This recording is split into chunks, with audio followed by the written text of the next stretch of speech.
Hi, folks. Welcome back to the Shifting Schools podcast. My name is Tricia Friedman, and I am joined by my incredible co-host, Jeff Udick. This episode, we're doing something a little bit different. I am actually going to get the joy and pleasure and privilege of interviewing Jeff. We co-facilitate things all the time, but we also have our own little special interest projects that we work on, and we wanted to just demonstrate that curiosity and respond to some questions that we've had from newsletter subscribers who know, Jeff, that you've been doing and leading this work, but they've got some questions about what is it? So are you ready, my friend, to have the tables turned and I get to interview you? Yeah, let's do this. This is a great passion of mine right now, and we're seeing a lot of good leverage on it. Well, Jeff, when it comes to leading learning around understanding our generational differences and our similarities, this has been something that you've had requested from numerous places. Let's just go total basics. When we're talking about a school needing to understand generations, why? What are you talking about when you're talking about that? Yeah, so I think where this all started really was, and we'll make sure to link it in the show notes, but the great research done by Dana Boyd called The Social Lives, the Network Lives of Teens. And we'll make sure the research, it's free research that Dana Boyd, an incredible researcher around this, did. And the research came out quite a few years ago now. And it started with me doing parent nights and talking to parents about the generation of their children and why, quote unquote, kids today are the way kids are today. From there, I dug deep into this. And this is back when I was in the classroom. So I taught millennials, I taught Gen Zers. And to be an educator, to reflect on why these kids are the way they are, have so much to do with their social upbringing. And every generation has a different social upbringing because there's different pressure on parents. So that is, over the years, I've gotten into this to the point where now I'm doing a lot of stuff on leadership of how are you a leader with millennials? How are you a leader with Gen Z? And now that millennials, their oldest of them are just 40, 41 years old. Gen Zers are now in the workplace. There are young professionals in the workplace. I'm even doing more and more with, say, the state of Alaska, going up and talking about how do you recruit and retain this next generation of employees. And that's a lot of the work I'm doing now is I'm actually doing a lot of work both in education and out of education around understanding our differences, because there are 4 generations in the workplace right now. And this has never happened in America, in American culture. And this is every Western culture, not just America, but every Western culture. We now have 4 generations in the workplace. You have baby boomers, who many of them, we're still here in America, make up roughly 45% of the workforce. You've got Gen Xers, that's my generation and your generation. We're a small, quiet generation, but we are very good leaders. We're very good problem solvers because of how we were raised. You've got the millennials, who are now make up almost 60% of our employee base. And you've got Gen Zers coming on strong as our young employers. And they're asking things different from their companies. They're asking things different from their leaders. And even still today, we have Gen Zers are our middle school, high school kids. Like the end of the Gen Z is 14 years old. So as a middle school, high school teacher, understanding what this generation expects from their educational system is crucial to understanding why they're not engaged in class, why we are seeing classroom management being very frustrated. And this is even in the elementary school. We're seeing a lot of classroom management frustrations at all levels because we have a generation that expects something different. And if you don't understand that, if you don't step back and look at where that pressure is coming from, why that expectation is different, how the system needs to change, or they are forcing it to change, it just allows us to understand each other better and to build instruction inside classrooms, build instruction that actually meets the needs that engage a generation of students. And I'm guessing some of that work requires you to help leaders see that when we talk about it being different, it's a different world for different generations, right? So I'm wondering if there are different ways that you really bring that home for people, because I feel like it's accelerated and the differences are starker than they were. I feel like We're Gen X. I feel like our generation had a little bit more in common with the generation before us in a way that the one after us didn't. An example of that comes to my mind is I had someone who I was working with, they're quite younger than me. I was driving, they got into the car, I had the radio on, and she started laughing. And I was like, what? And she was like, I never knew people like actually listen to radio. I thought that was like Yeah. a thing that just happens in like TV and movies. And I was like, I listen to the radio all the time. And she's like, I Yep. can't, wow, I've never been in a car with the radio on before. Yeah. So are there ways that you help folks understand this is how different it is? Have you thought about, because I can only imagine, Jeff, that sometimes there is a resistance of, but they have to do it this way because that's Yeah. how I did it. And Yes. that flexibility of getting, it is a different world. Yeah. To your same point, my nephew and niece are 8 and 6. They love watching commercials when they're over at our house and we have YouTube TV on or something. They love the commercials because they never see them. They go into Netflix and they're just watching things, or on YouTube, they're watching things. They never have commercials. So to actually see commercials, they want the volume on and they want to watch commercials. They find them so fascinating. But to your point, this is where we can dig into this a little bit. And I think digging into this for you and I that are that Gen X, that there are some big differences. And my tagline, Tricia, my tagline is preparing them for our future, not our past. And so often we get caught into that idea of, this is how it was when I was their age, or I had to do that when I was their age, so they should have to do it too. And it's almost like a rite of passage that you had to, quote unquote, jump through the hoops. Now, that idea of jumping through hoops is something that our generation was told. Our parents, mostly boomers and the silent generation, told us, look, there are just hoops you have to jump through. Buckle up and just go do it, right? You have a generation now in schools that aren't going to do it. Their parents aren't telling them they have to do it. Their parents will tell them, like, that's stupid, don't do that. Or their parents will go fight for them to not jump through the hoops. So you have that. You have another idea, and I think one of the big ones for us as being Gen Xers is that we were the generation that were the first, what they called free range children. For the majority of us, Gen Xers, now between the ages of, what are we now? We're between the ages of 46 and 55, something like that. We were the generation that for the majority of us in the Western world, both parents were in the workplace for the first time ever, which meant for the majority of us, we got to spend a lot of time in our formative years, think late elementary, middle school, all by ourselves. One of the things I love to do in my trainings, and every time I do this, I'll ask all the Gen Xers, raise your hand at what age did you spend 1 hour at home without any adult supervision? Tricia, when was that for you? 1 hour home with no adult supervision. Probably 9 or 10, I think. Yeah. So on average, for our generation, on average, it's 9 years old. 9 years old, we spent 1 hour at home without adult supervision. By age 12, the majority of our generation was babysitting younger kids. Yeah. At age 12.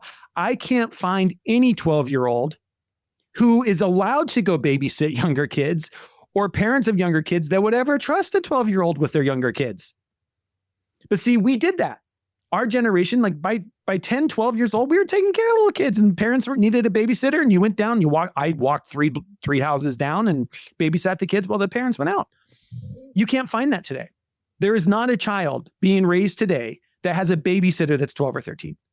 There's not children today that have a babysitter.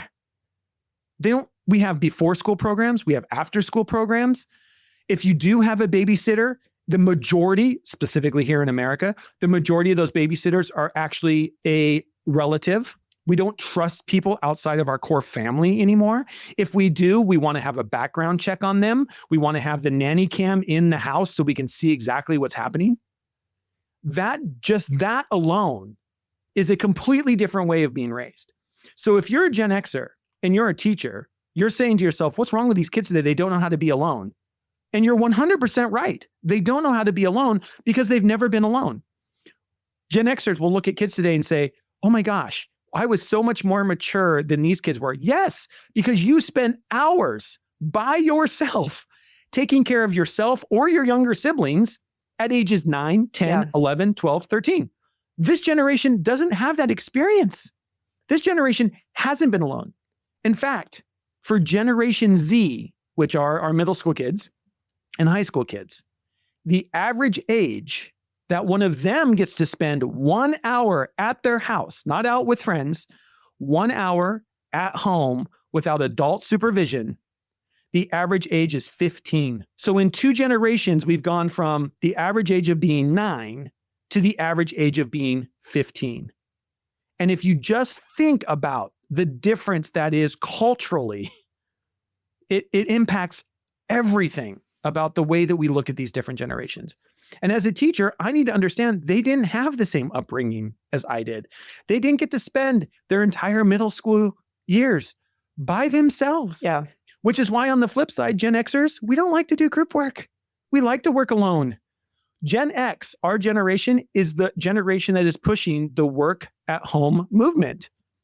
Because these kids want to go back, they want to go back to the workforce. Millennials, Gen Zers, they like doing group work. They love doing group work because we made them do group work in school and all school was group work. They love doing group work even when they're employees. Gen Xers, we don't like it. We want to sit at home where we can watch our children and we can work from home. We don't need the culture of the office. Just let us be. That's just the way Gen Xers are. Just let us be. Because our years growing up, our formative years, those middle school, late elementary, middle school, and even high school years, we spend a lot of time by ourselves. We don't mind being by ourselves at home on a screen. And all of these things that I'm talking about are coming on employees, they're coming in companies, they're in our classrooms. And understanding that and breaking that down is critical to understanding how do you create engaging lessons for them, not for me. Preparing them for their future, not my past. I think that's a real tension because as you're describing the differences, and again, if we're thinking about social media, I think the easiest thing to do is go to a place of judgment.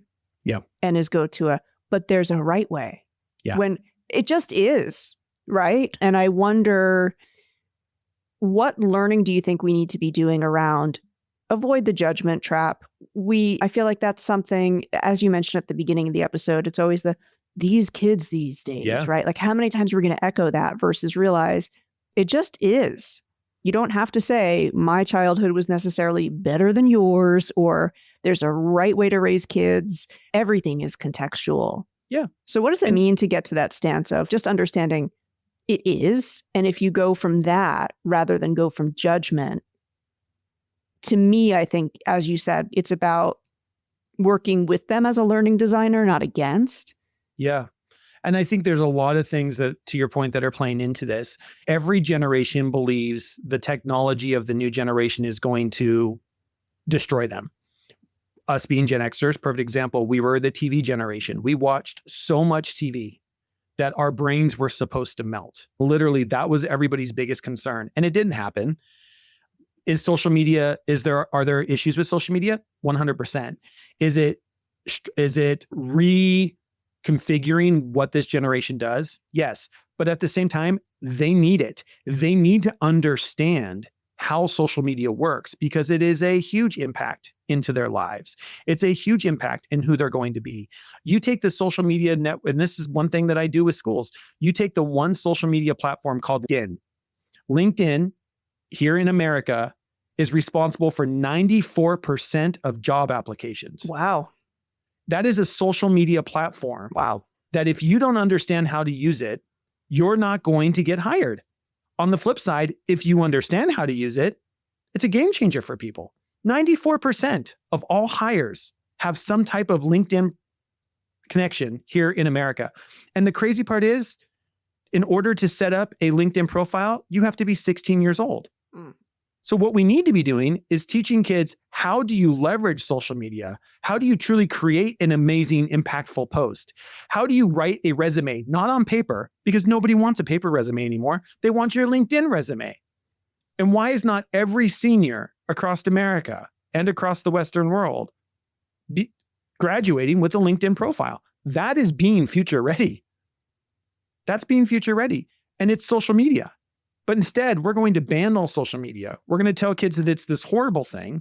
And we set up these roadblocks where then we aren't allowed to teach them the responsible way to use it, the right way to use it, the media literacy that needs to happen. And then we have issues. This is my biggest issue right now with phone-free schools. I am already hearing from teachers who are in phone-free schools that are thankful for phone-free schools. Not so much that the phones aren't there, but that they don't have to teach about social media. They're like, oh my gosh, I don't have to teach about media literacy anymore. Whew, I can take that one up. Oh, no, you can't. It's still important. Just because we got rid of the device doesn't mean it goes away. And here's the crazy part. There has been absolutely no research to show that phone-free schools actually reduces the amount of time children are on phones or social media. If somebody can find the evidence, send it to me. But there has been no research to show that giving up the phone during the school day actually reduces social media consumption or the amount of time kids are spending on the internet. I've actually heard, this is anecdotally, that a lot of parents now are struggling with their child wants to stay up all night on social media because of the in-school ban. But that reminds me of the parental generational piece too, that every generation of parents has completely new challenges and new pressures that you pointed to and new social norms. To be a parent 2 generations ago is so different. Yeah. Does some of the work that you do also address that audience? Because I'm even thinking of the number of times I will hear someone who's a grandparent voice some frustrations with the way their child is parenting. And again, this is not new. I think this has been a thing that's happening. I do think it's more significant now because parenting is a lot different now. Yeah. What's the parent piece in this learning, do you think?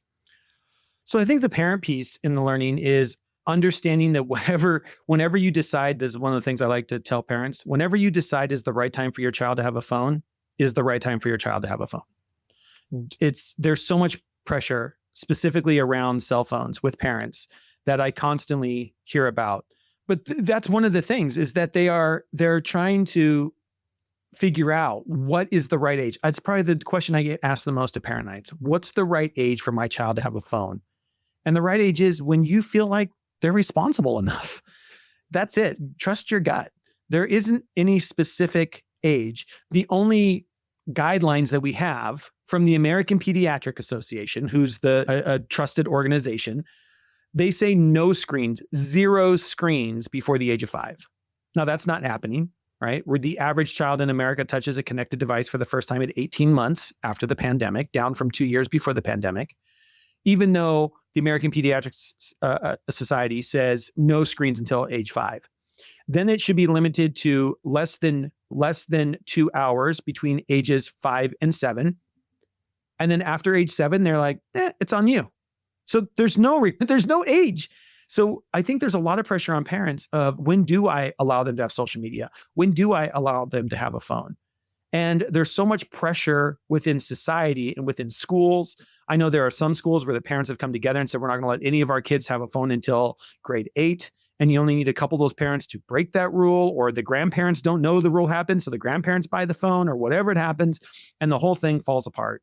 So I do think there's a lot of pressure to understand that. But I think you also need to understand as a parent that social media, for better or for worse, is where kids gather. It's where kids hang out.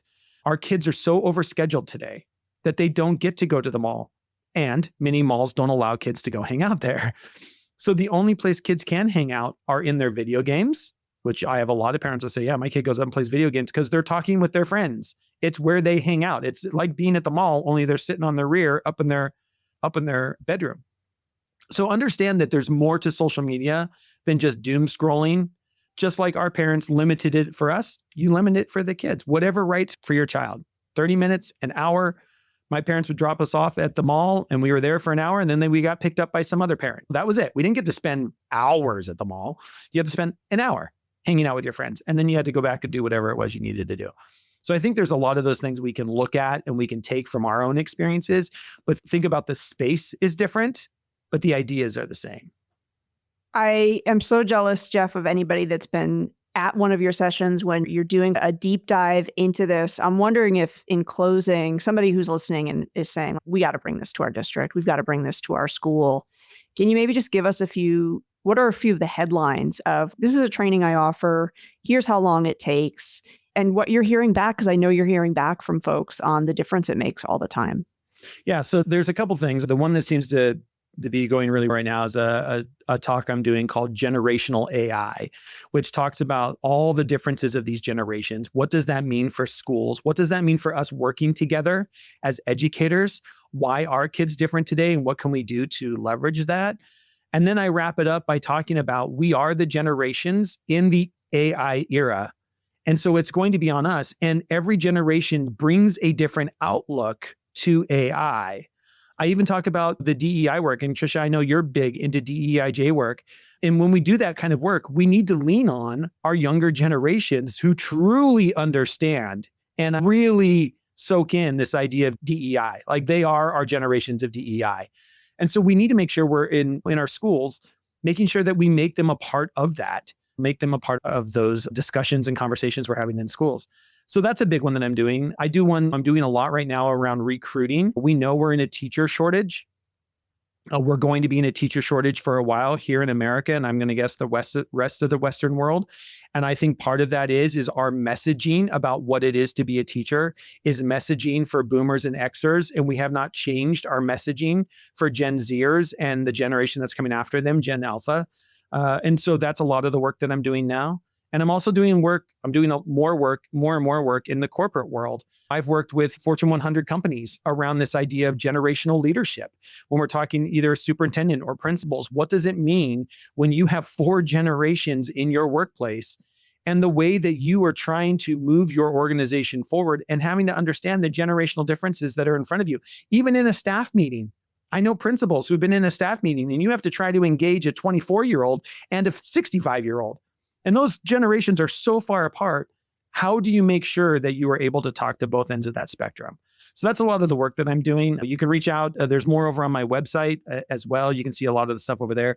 And I'll be sharing more on LinkedIn around this. It looks like I have a conference coming up that we're putting on in Kansas in May around generational leadership, around understanding, trust, and impact with 2 other consultants that I'm working with. So I'll be looking for some information around that too. But thank you for just taking time to talk about this, because I love AI and the education side. Usually this is the interesting thing, companies or schools will bring me in to do a keynote on AI.